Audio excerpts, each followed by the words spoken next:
Hello everyone. चलिए best 15 current affairs के question करते हैं।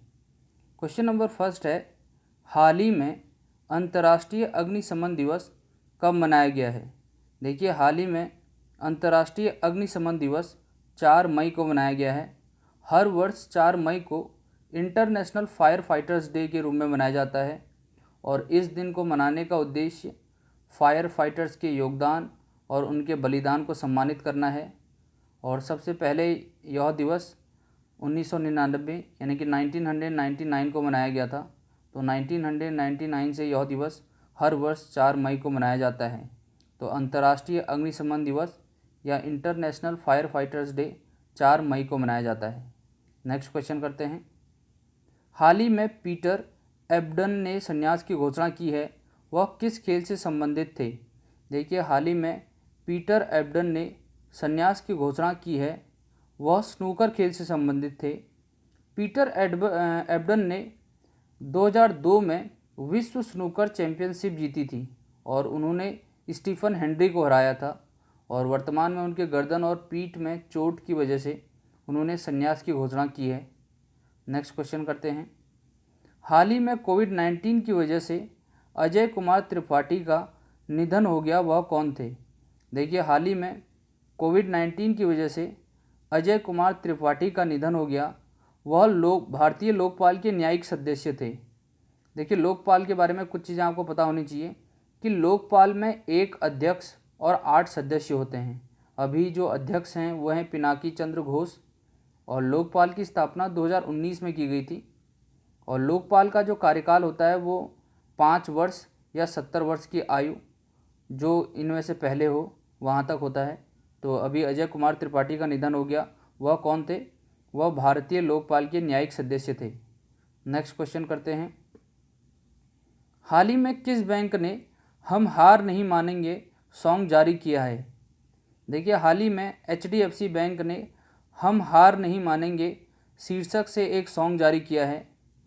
कोरोना महामारी के बीच लोगों के बीच में आशा और उम्मीद को बनाए रखने के लिए HDFC बैंक ने हम हार नहीं मानेंगे शीर्षक से एक गीत जारी किया है और इस गीत के जो संगीतकार हैं वो हैं AR रहमान और राइटर हैं प्रसून जोशी। प्रसून जोशी CBFC यानी कि central board of film certification के भी अध्यक्ष हैं। और HDFC के बारे में आपको कुछ चीज़ें पता होनी चाहिए कि HDFC बैंक की स्थापना 1994 में की गई थी, 1994 में। और HDFC बैंक एक प्राइवेट बैंक है और इसका मुख्यालय है मुंबई में। नेक्स्ट क्वेश्चन करते हैं। हाल ही में भारत की तरफ से नैम के एक आभासी शिखर सम्मेलन में किसने भाग लिया है। देखिए, अभी भारत की तरफ से नैम यानी कि गुट निरपेक्ष आंदोलन में, जो कि एक आभासी शिखर सम्मेलन था, इसमें प्रधानमंत्री नरेंद्र मोदी ने जो है भाग लिया है। नैम की स्थापना 1961 में हुई थी, 1961 में, और ये हुई थी बेलग्रेड सर्बिया में हुई थी। नेक्स्ट क्वेश्चन करते हैं।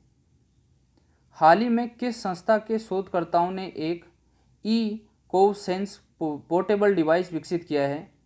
देखिए, हाल ही में eCovSens portable device NIAB National Institute of Animal Biotechnology द्वारा यह पोर्टेबल डिवाइस विकसित किया है। जो हैदराबाद स्थित national Institute of Animal biotechnology ने इस उपकरण को, इस पोर्टेबल डिवाइस को विकसित किया है। इस डिवाइस की मदद से जो है उपयोग करके 30 सेकंड में मानव की लार में कोरोना वायरस के एंटीजन का पता लगाया जा सकेगा और इस डिवाइस को ब्लूटूथ के जरिए कंप्यूटर और मोबाइल फ़ोन से भी जोड़ा जा सकता है। तो ई-कोवसेंस पोर्टेबल डिवाइस किसने विकसित किया है। NIAB National Institute of Animal biotechnology. Next question करते हैं। हाल ही में किस शहर ने अपनी पहली कोविड-19 टेस्ट बस लॉन्च की है। देखिए, हाल ही में मुंबई ने अपनी पहली कोविड-19 टेस्ट बस लॉन्च की है और मुंबई यानी कि महाराष्ट्र के जो राज्यपाल हैं वो हैं भगत सिंह कोश्यारी और मुख्यमंत्री हैं उद्धव ठाकरे। नेक्स्ट क्वेश्चन करते हैं। हाल ही में नासा ने चंद्र लैंडिंग प्रणाली को बनाने के लिए किन कंपनियों को चुना है। देखिए, नासा ने चंद्र लैंडिंग प्रणाली बनाने के लिए SpaceX, ब्लू ओरिजिन और डायनेटिक्स को चुना है। नासा के बारे में आपको कुछ चीज़ें पता होनी चाहिए कि नासा की स्थापना 1958 में की गई थी। और जब भी नासा के बारे में बताता हूँ तो डीआरडीओ के बारे में भी आपको पता होना चाहिए कि डीआरडीओ और नासा दोनों की स्थापना 1958 में ही की गई थी। डीआरडीओ एक भारतीय संस्था है जबकि नासा एक अमेरिकी स्पेस एजेंसी है।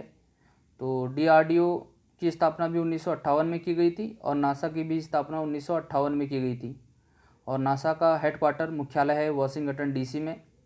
जबकि स्पेस एक्स जो कि एक प्राइवेट कंपनी है, इसको इलियन मस्क ने 2002 में स्थापित किया था। और इलियन मस्क की एक कंपनी और है टेस्ला। और आपको कुछ और अमेरिकी कंपनियों के बारे में भी पता होना चाहिए जो कि डिफेंस से रिलेटेड हैं। लॉकहीड मार्टिन है, बोइंग है, जनरल डायनेमिक्स है। ये अमेरिकी जो है डिफेंस की कंपनियां हैं, लॉकहीड मार्टिन, बोइंग और जनरल डायनेमिक्स। नेक्स्ट क्वेश्चन करते हैं। हाल ही में किस विश्वविद्यालय के छात्रों ने एक उपकरण बनाया है जो व्यक्ति के खांसने पर बता सकता है कि वह कोविड-19 का वाहक है या नहीं? देखिए, जादवपुर विश्वविद्यालय के छात्रों ने एक जो है उपकरण बनाया है जिससे यह पता चल जाएगा व्यक्ति के खांसने पर कि वह कोविड-19 का वाहक है या नहीं। तो किसने यह उपकरण बनाया है? जादवपुर विश्वविद्यालय के छात्रों ने। नेक्स्ट क्वेश्चन करते हैं। हाल ही में मत कर फॉरवर्ड अभियान किसके द्वारा शुरू किया गया है? देखिए, हाल ही में मत कर फॉरवर्ड अभियान टिकटॉक द्वारा शुरू किया गया है और टिकटॉक एक चाइनीज़ कंपनी है। नेक्स्ट क्वेश्चन करते हैं। हाल ही में किसने नदी प्रबंधन का भविष्य फ्यूचर ऑफ रिवर मैनेजमेंट पर एक आइडियाथॉन का आयोजन किया है? देखिए, हाल ही में नदी प्रबंधन का भविष्य या फ्यूचर ऑफ रिवर मैनेजमेंट पर एक आइडियाथॉन का आयोजन राष्ट्रीय स्वच्छ गंगा मिशन और शहरी मामलों का राष्ट्रीय संस्थान द्वारा यह जो है आइडियाथॉन जो है आयोजित किया गया था।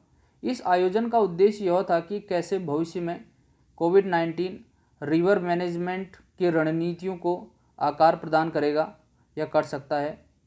तो ये किसने फ्यूचर ऑफ रिवर मैनेजमेंट पर एक आइडियाथॉन आयोजित किया है? राष्ट्रीय स्वच्छ गंगा मिशन और शहरी मामलों का राष्ट्रीय संस्थान NIUA द्वारा। नेक्स्ट क्वेश्चन करते हैं। हाल ही में किस देश ने अपने वार्षिक क्रिकेट अवार्ड का ऐलान किया है? देखिए, हाल ही में न्यूजीलैंड ने जो है अपने वार्षिक क्रिकेट अवार्ड का ऐलान किया है। और इस अवार्ड में किस किस को अवार्ड मिला है देखते हैं। ANZ international men's one day player of the year मिला है केन विलियमसन को। जबकि ANZ international men's T20 player of the year मिला है रॉस टेलर को। रॉस टेलर एक बल्लेबाज हैं जबकि केन विलियमसन भी एक बल्लेबाज हैं। नेक्स्ट क्वेश्चन करते हैं। और ANZ international women's one day player of the year मिला है सूजी बेट्स को। और ANZ international women's T20 player of the year मिला है सोफी डिवाइन को। तो आपको याद रखना है कि ANZ international men's one day player of the year मिला है केन विलियमसन को और ANZ international men's T20 player of the year मिला है रॉस टेलर को। जबकि ANZ international women's one day player of the year मिला है सूजी बेट्स और ANZ international women's T20 player of the year मिला है सोफी डिवाइन को। नेक्स्ट क्वेश्चन करते हैं। और कुछ चीज़ें आपको पता होनी चाहिए कि न्यूजीलैंड की राजधानी है वेलिंगटन और करेंसी है न्यूजीलैंड की न्यूजीलैंड डॉलर। नेक्स्ट क्वेश्चन करते हैं। हाल ही में किस देश ने कोविड-19 के चलते गेंद को चमकाने के लिए लार के इस्तेमाल पर प्रतिबंध लगा दिया है? देखिए, ऑस्ट्रेलिया ने कोविड-19 के चलते गेंद को चमकाने के लिए जो है लार के इस्तेमाल पर प्रतिबंध लगा दिया है। ऑस्ट्रेलिया की राजधानी है कैनबरा और ऑस्ट्रेलिया की करेंसी है ऑस्ट्रेलियन डॉलर। ऑस्ट्रेलिया में जो ऑस्ट्रेलियन कॉन्टिनेंट है वहाँ पर है ग्रेट विक्टोरिया डेजर्ट। क्वेश्चन आता है कि बताइए ग्रेट विक्टोरिया डेजर्ट कहाँ पर है? ये ऑस्ट्रेलियन कॉन्टिनेंट में ही है। और ऑस्ट्रेलियन कॉन्टिनेंट की दो प्रमुख नदियाँ हैं मुरे और डार्लिंग। तो मुरे डार्लिंग रिवर कहाँ पर है? ऑस्ट्रेलियन कॉन्टिनेंट में ही है। और एबोरिजिनल ट्राइब्स, क्वेश्चन आता है कि बताइए एबोरिजिनल ट्राइब्स कहाँ से बिलोंग करती हैं? तो वो भी ऑस्ट्रेलिया से ही बिलोंग करती हैं। तो अगला है, हाल ही में नासा के नेम द रोवर प्रतियोगिता में पहले मंगल हेलीकॉप्टर का नाम इनजेन्युइटी किसने दिया है? देखिए, ये एक भारतीय मूल की लड़की हैं वनीजा रूपानी। इन्होंने नासा के नेम द रोवर प्रतियोगिता में मंगल हेलीकॉप्टर का नाम इंजेन्युटी दिया है। किसने दिया है? वनीजा रूपानी ने। तो ये थे आज के बेस्ट 15 करंट अफेयर्स के क्वेश्चन। आशा करता हूँ आपको अच्छे लगे होंगे। अच्छे लगे हैं तो जुड़े रहिए। धन्यवाद।